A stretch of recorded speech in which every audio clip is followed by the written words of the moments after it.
When we talk about best Protoss players in StarCraft 2 over the last couple of years, you may think of names such as, for example, Parting, maybe even Zest, or maybe someone like SOS who ended up winning the World Championship Series twice.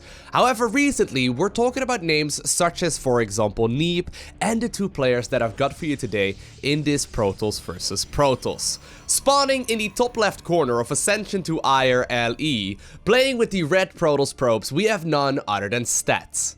And his opponent, spawning in the cross position, playing under a barcode and with the blue Protoss probes, he's widely considered to be the best player when it comes to the Protoss pieces right now. We have none other than Hero.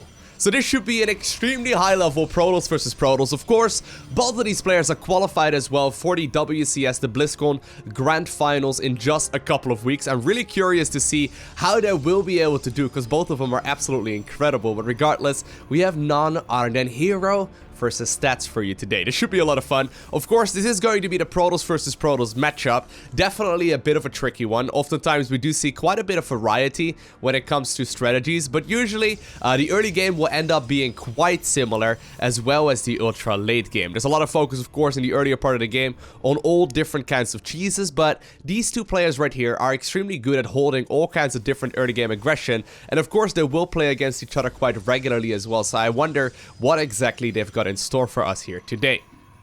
Do see that quick cybernetics core play right here from Hero, as well as the double gateways. Meanwhile, on the other side of the map, we see something very, very similar. I always love seeing this, right? Not even do we see similar builds right here. I mean, look at that production tab, right? Nearly identical, but also the build order placement, or the building placement rather. Look at it. It's absolutely identical as well. And in Protoss versus Protoss, it's actually very important where you place down your pylons, because of course, if a mothership core can defend a mineral line, it's gonna, oftentimes be the difference between winning and losing a game.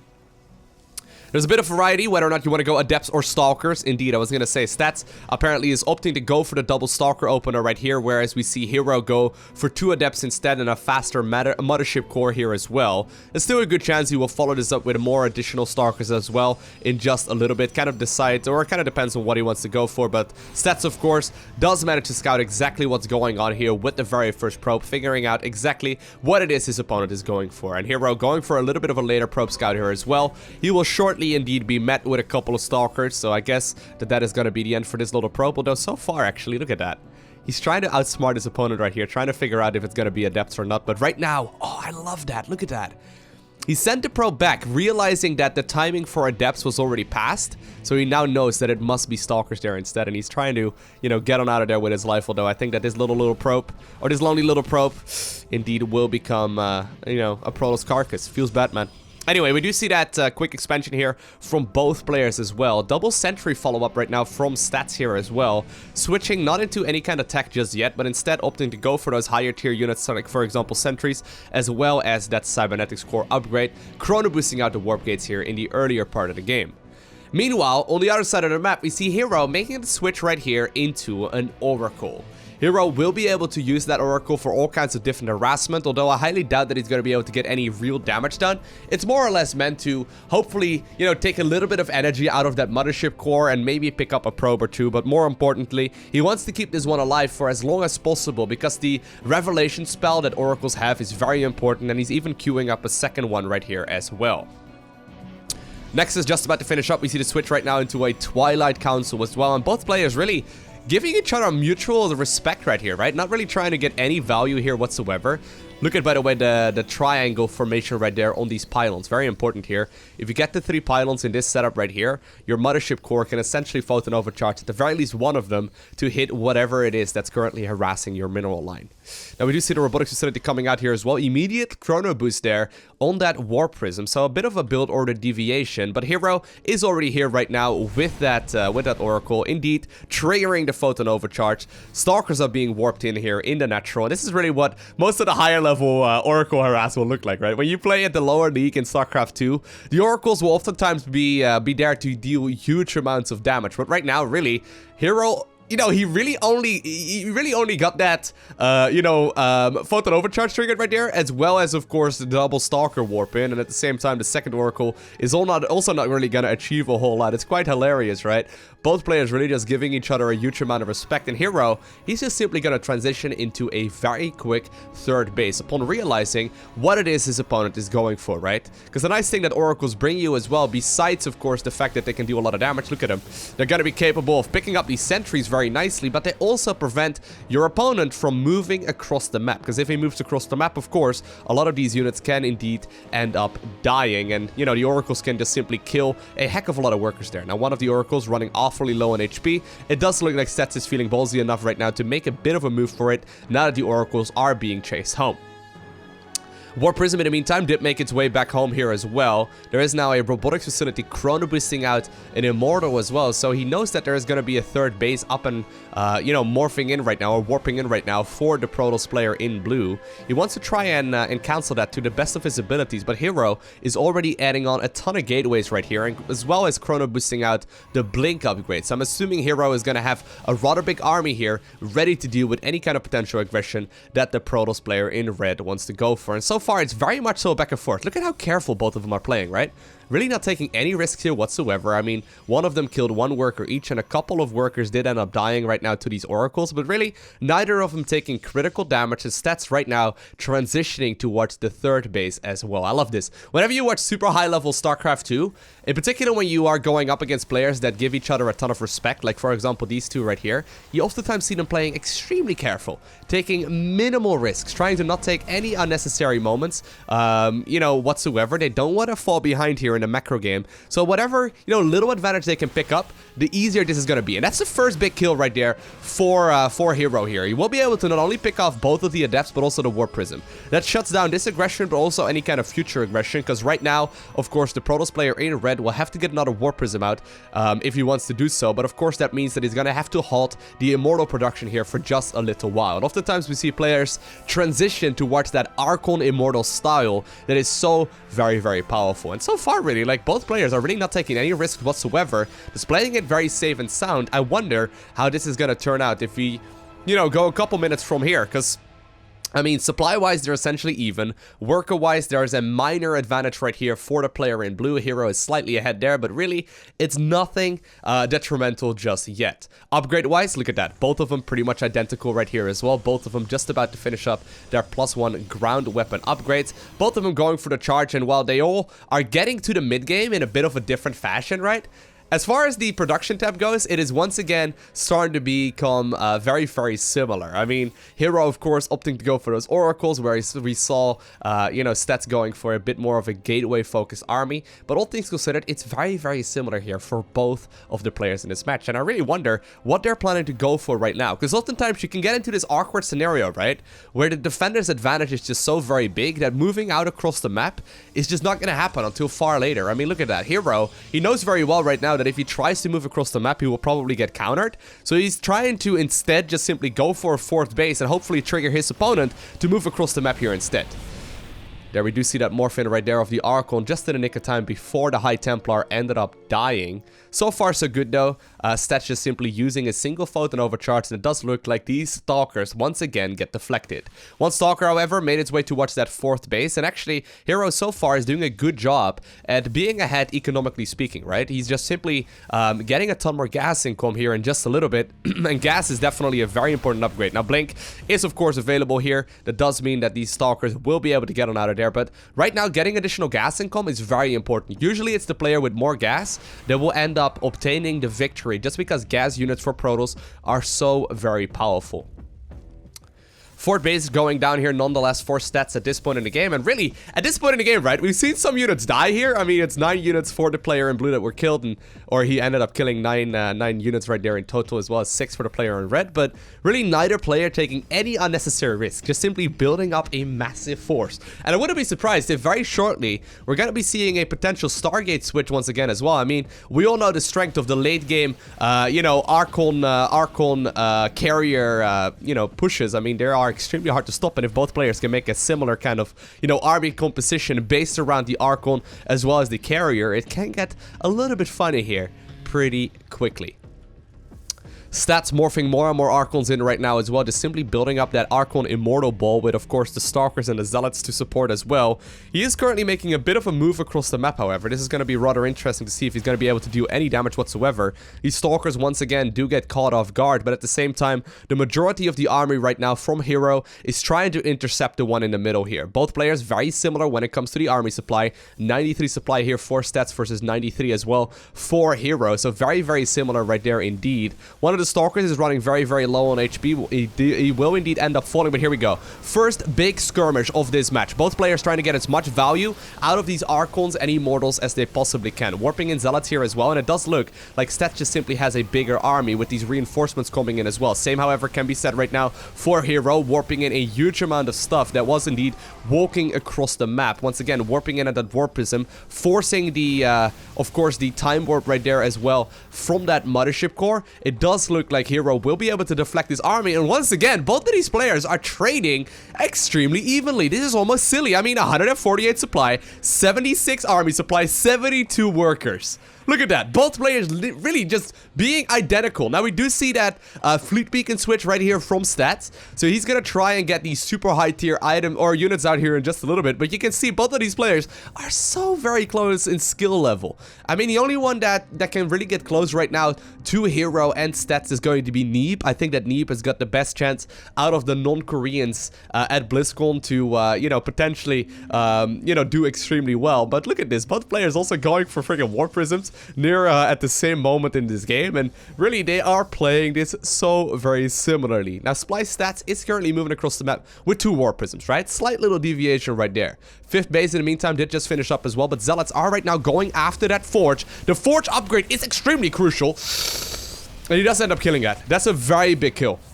That's a very big kill. That means that the next time that Hero finishes up an upgrade of his own, which is it's gonna be in a couple of seconds from now, actually. The next time that happens, he's gonna be in an extremely powerful position. Now, Mass Recall will be forced here. Photon Overcharge is also being triggered because of that Warp Prism, dealing quite a bit of damage there. But all things considered, once again, more or less an eye for an eye. Neither player taking critical amounts of damage. Mothership Core now morphing into a Mothership here for Stats as well. He's starting to produce a couple of Phoenixes as well. I guess he's meant to, he's meaning to kill the Warp Prism here. Yeah, there we go. Warp Prism will eventually end up dying with, of course, that Phoenix being capable of shooting and moving at the exact same time. But both players, you know, maneuvering across this map extremely carefully. Like, extremely carefully. Another base now being taken here as well by Stats. I mean, neither player really wants to go over, say, 70 workers, because usually it's just simply not worth it. One big warp in, however, the last one for these Zealots, apparently. There's a couple of Dark Templar being used right now defensively as well here for Stats. But all things considered, both players are in a very even scenario. And we actually now see the follow-up right now from Stats as well. Now that he's got that Mothership Core morphed into a Mothership, he is gonna follow this up with more and more Stargates. I think that he may very well be looking to maybe go for Tempest, but more than likely Carriers. The late game composition, of course, of Protoss is usually gonna be Archons, Immortals, and Carriers with a Mothership up above. It's extremely powerful. Mothership now actually also being morphed in here for Hero. There's a ton of Zealots now moving actually towards the top right-hand corner of this map. This could actually deal quite a bit of damage, although there are indeed going to be these Stasis Wards. Both of these players are simply too good. They will not be able to do any damage whatsoever. I mean, look at that, right? Isn't that silly? Like, both players are just simply so good that they're not taking any damage. Like, no critical damage here was dealt by either of them. And the funny part is that both of these guys usually play very defensive. As you may have already guessed, they are very good at defensive play. They usually don't take any damage, and the same can be said for their Protoss versus Protoss. But when you have 2 players that are known for their defensive play, that are going to be extremely, you know, extremely strong in this matchup, it's gonna get a little bit silly, because I don't think either of them really wants to move out. I mean, we see 2 additional Stargates now also being warped in here for Hero. And I wouldn't be surprised if this is going to become like one massive army clashing with another massive army. Also, almost like the good old Wings of Liberty days. Now, this Hero Zealot, for some odd reason, was allowed to do, you know, 10 worker kills. That's not bad at all, mate. That's pretty good. 16 workers right there in total were killed. Although, at this point, if you got, like, you know, 6 Nexus or 6 Nexus, whatever the correct plural is, it's not that, it's not that crazy to just simply go ahead and... you know, warp in a couple of probes once again. It's not that big of a deal to do any kind of, you know, economy harass right now. Now, apparently, these Zealots were warped in just to do a little bit of damage right there to one of these pylons. Pylon will indeed go down, and with that, the, carrier production will, be halted for just a little while. But really, it's not going to be that big of a deal here whatsoever. Stats is simply getting himself a couple more pylons out. Both players are approaching maxed out scenarios, but neither of them are really willing to engage just yet. Hero now also producing 3 carriers at a time. He's going for a ton of upgrades, even going for the shield upgrades right now in that forge as well. At the same time, we see something very similar here for the Protoss player in red, going for a ton of these carriers as well, producing 3 of them at once, going for a lot of additional upgrades right now too in that cybernetics core to really upgrade the air attack weapons for these carriers, because of course the interceptors do benefit from that. And at the same time, we also do see the shield research now going down here for stats. And once more, right, we see some harassment here. I mean, neither player really worried here about sending a couple of units across to potentially do some damage, but the main armies are not clashing here whatsoever. Both of them are just trying to pull their opponent thin, making sure here that they, get as much value out of just these, these couple of units here. Once again, Stats is going to go for a big warp in. Mothership apparently will get mass recalled here as well. He wants to go after that Warp Prism, although the Warp Prism does end up live to fight another day. And it does look like Stats actually may have found an opportunity to move towards that 3rd or 4th base location. He's got to be careful though. There's still one single stasis ward ready to go there. At the same time, massive warp in inside of the main base with Dark Templar as well as Zealots. This is going to be another very important engagement. Couple of these Archons, however, were caught right there off guard. Zealots in the main are dealing a pretty substantial amount of damage, but now that Dark Templar are being used here defensively as well, it's a little bit of an awkward setup, as neither of these players really is going for a big engagement here once again. Mothership being morphed, or warped rather, into that main base. Warp Prism picked up the units that were still alive, and apparently the Warp Prism as well as the Dark Templar will live to fight another day. So once again, a little bit of a skirmish. I think that those 3 Archons were indeed picked off for essentially free. But at this point, you don't want to have too many Archons here either, because you really want to focus as much here as you possibly can on getting yourself a ton of these carriers out. Of course, the shield upgrade in particular right there, helping out with this Archon-based army. And it's actually kind of funny, right? Since Protoss usually has the strongest late-game army composition, both of these players are trying to get to that point. Both of them are maxed out right now with roughly 70 workers, very similar upgrades as well. Neither of them significantly ahead right there, although Stats is just barely ahead when it comes to the attack upgrades for the air weapons. And that's actually a rather big deal. I mean, later on into this game, the +2 definitely can come into play versus only +1 right here for the player in blue. But it's all relatively minor, right? It's all relatively minor. I mean, we see one Stalker once again harassing right here, but so many bases are still available. And now that both of these players are maxed out, right? They are not quite capable of warping any units here anymore for harassment either. So usually you want to stick on like 180 supply for just a little while. But apparently now that they are maxed out, we may very well see a very big clash here in just a little bit. Carriers are moving forward. Revelation is being used to keep track of exactly where it is that the player in red's army is currently moving. Taking middle part of this map, though, is a very big moment, right? You want to try and take control of the center of this map as much as you can. Archons are going to be absolutely incredible at taking care of all of these interceptors, but we get some silly interceptor versus interceptor fights, and here's the thing.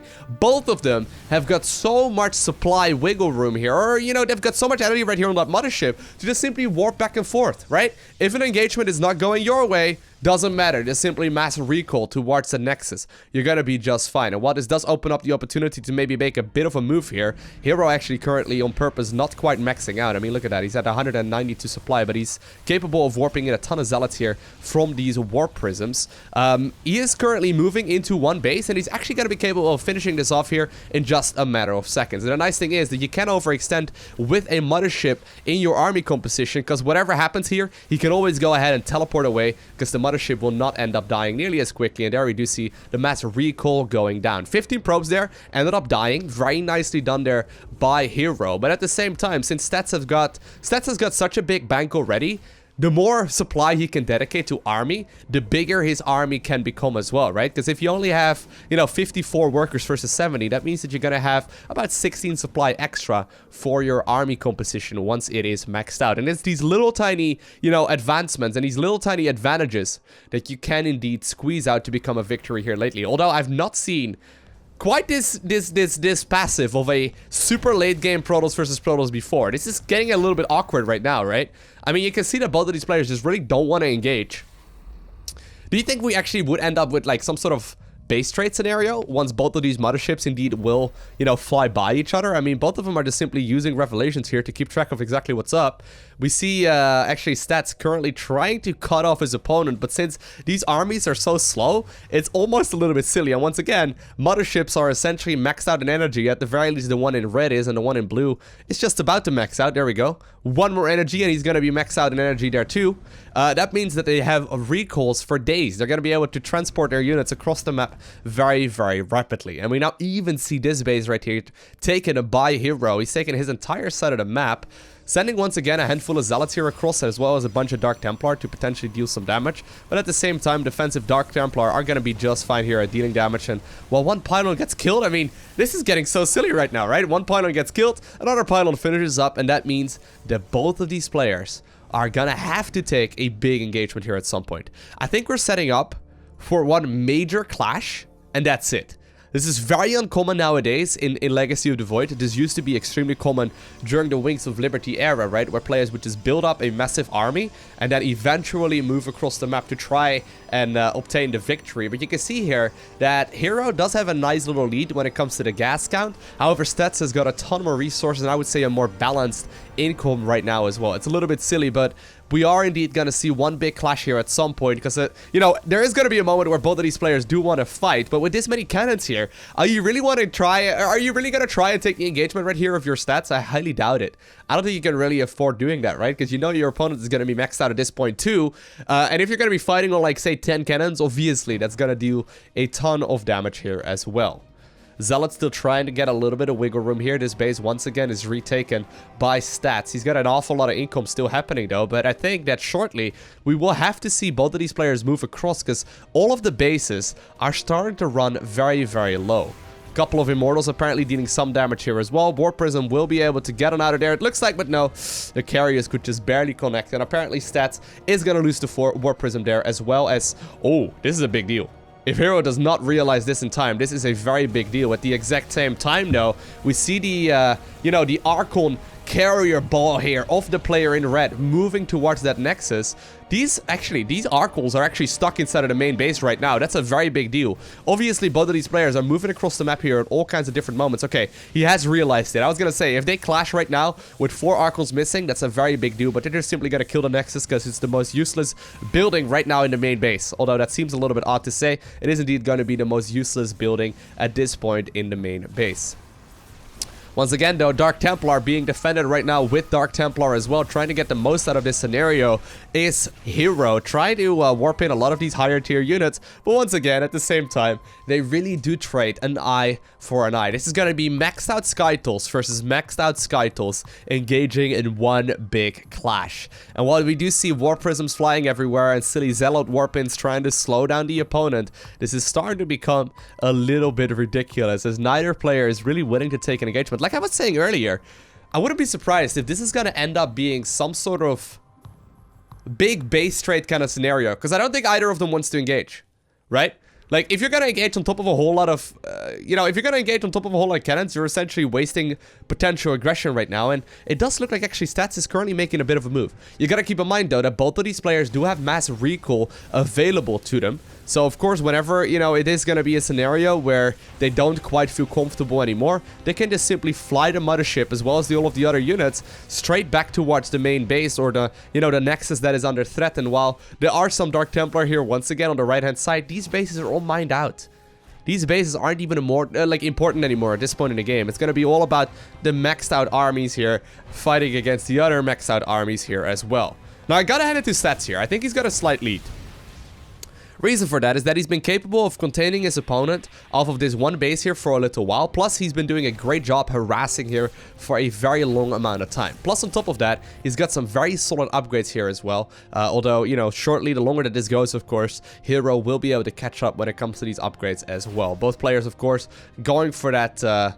double cybernetic score situation right now, where you're really just, or actually, we don't quite see the double cybernetic score right here for Stats, but regardless, actually, no, he does have the double cybernetic score. I was gonna say, like, pretty sure I saw double upgrades going down in just a little while ago. But indeed, having the double cybernetics core out does allow you to get your upgrades out just a little bit faster here for these Stargate units. And once again, while we see some continued harass here with Immortals, Immortals probably the least important unit right now in this army composition.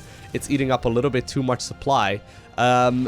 Eventually, right, well, they're dealing a solid amount of damage, and they may even be able to get the Dark Shrine here, which is all fine and dandy. Eventually, this army is gonna have to clash. Interestingly enough, a couple of Void Rays were added on here as well by Hero, but here we go. Big move into the 5th base location right now for the player in blue. Indeed, that base will go down in just a matter of seconds, and indeed, the teleportation of that mothership will bring all of those units to safety once again. Now, here we have a bit of a moment that's worthy of like a StarCraft 3 trailer. Apparently, the Archon ended up winning right there over the Immortal. Bit interesting right there. I guess it has to do with the shield upgrades at that point in the game. But regardless, there are just simply so many units here available. Both players trying to make sure that they don't have any of their Archons get stuck. But I feel like we must be seeing a big engagement here in just a little bit. Neither of them wants to engage through that funnel, of course. Immediately backing off. I mean, look at that. Revelation also showing exactly what's going on. Both players knowing exactly at every moment in this game where the opponent's army is located. And neither of them wants to take an engagement. I mean, they're really just trying to force the other player to overextend, and while it may be a little bit silly, this is what late game Protoss versus Protoss is all about. I wonder how it's going to be actually in the next patch. I mean, a lot of these late game army compositions aren't necessarily... Oh man, look at that. That's a sad moment right there. These probes indeed are getting killed. But a lot of these late game scenarios, they are a little bit funny just because of that. Now, we do indeed see a bunch of probes that are getting killed. The reason for that is that he doesn't need them anymore. Look at the banks, right? Both players, you know, having thousands of resources, tanked up already. Neither of them really wants to have that many probes anymore, because the more probes you have, the smaller your maxed out army supply will be as well. 13 probes ended up dying there, but they were really just killed by Stats here. Stats are apparently thinking the big picture. I mean, his ships already do look like those from the Tal'Darim, so I'm guessing that he was inspired by the Tal'Darim as well to kill his own probes, because only the strongest may survive. But still, well, we see Hero here with the good guy colors, I suppose, and actually these Archons look like Dark Archons as well, which look incredible. I think that we may be getting a big engagement here in just a little bit. Doesn't look like it. Hero once again backing up towards a base that doesn't anymore exist. And actually, Stats is now making a move here as well. He's playing this very deliberate, right? Playing it very safe and sound. But he's chipping away at his opponent's units here every time that he gets the chance. Actually, really impressed here with the way that Stats is approaching the late game here, because he just simply seems better than his opponent at it, right? It seems like Hero may not have as much experience playing something along these lines, because he is losing a couple of buildings here and there every single time that Stats decides to make a move for it. And I think we actually may have that, that silly base trade scenario right now, where there are indeed a lot of Nexi going down. All right, this is it. Stats has got a ton of stuff here, right? A ton of stuff. At the same time, we see Hero making a move here across the map as well, going after his opponent's bases with his maxed out army. At some point, one of these two players is going to have to mass recall.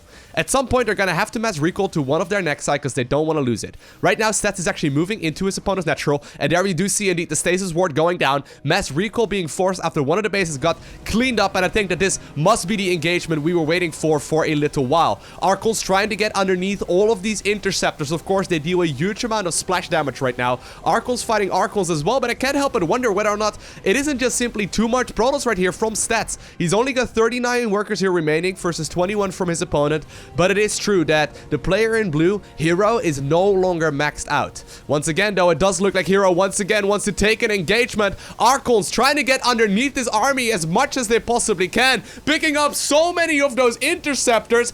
Carriers are now being target fired as well by these Void Rays who are activating prismatic alignments, but the Archons just simply absolutely shredded them to pieces. Stats maxing out on an extremely powerful army. Both players going for the Death Fleet and the Golden Armada. But I guess that the Death Fleet is a little bit stronger because the Golden Armada is tucked away in a corner right now. Carriers desperately trying to recreate as many of these interceptors that were lost as well. But I think that these Archons in red were just a little bit too powerful. The Death Fleet is advancing right now, trying to corner the player in blue's army right there. And there's no more energy right there on the mothership. And eventually, in a very funny late game scenario, Stats ends up obtaining the victory, and you can really see the amount of respect that both of these players have for each other. That was some of the some of the silliest late game Protoss versus Protoss that I've ever seen.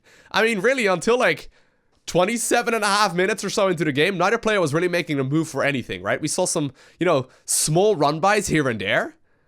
But sometimes, right, when your opponent is just so good at defensive play and you know it, you may just simply be better off taking only guaranteed engagements. And of course, when you're going up against a weaker player, they may not have the patience that you do have built up, right? But, you know, neither of these guys really overstepping them boundaries right there. Stats just playing a little bit smarter there in the ultra late game of Protoss versus Protoss, and he does end up obtaining the victory. I hope you enjoyed watching this match. If you did, make sure you hit that like button down below. And if you want to see more, make sure you hit that subscribe button so you get a notification as soon as I upload more. Other than that, I want to thank you for watching. Have an amazing day. Do not forget to smile, alright? And I'll see you in the next one.